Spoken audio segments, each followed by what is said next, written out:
libre pong magpa-dialysis dito. Libre po sa Provincial Dialysis Center. Kasama na nga po natin ang head nurse po ng dialysis center dito po sa BPMC, si Miss Lovely Ann Dinamarca, kung saan po bibigyan niya tayo ng dagdag kaalaman kung paano nga po ba ang proseso para makapagpa-dialysis po tayo dito sa BPMC.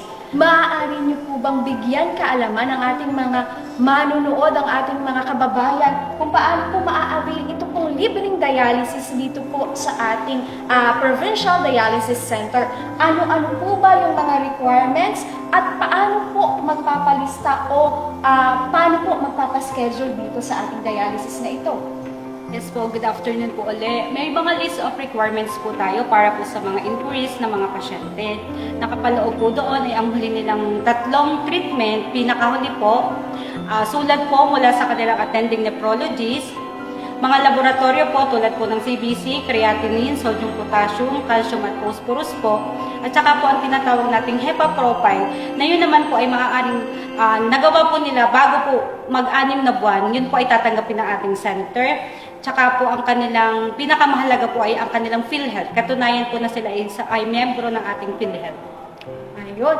Mama, dagdag tanong ko lamang po, ilan po ba talaga ang allowed dialysis per patient po dito po sa ating PhilHealth na ito? According po sa ating PhilHealth circular po, meron po silang 156 sessions po na nililibre po ni PhilHealth. Kung ang pasyente po natin ay 3 times a week nagda-dialysis, yung 156 session po ay kayang-kaya pong bunuin sa loob po ng 1 taon. Ayan. Huling tanong na lang po, ma'am. Totoo po ba na libre ang pagpapadialysis dito? Libreng-libre po sa Provincial Dialysis Center. Ayan, malinaw na po mga kababayan. Libre pong magpa-dialysis dito po sa Provincial Dialysis Center, dito po sa ating BPMC. Kaya wag na po kayong mag-atubili. Kontakin nyo na po sila or puntahan nyo po sila para po malinawan tayo kung ano nga po ba ang mga requirements na kailangan at paano po magpatala para po makapagpa-dialysis.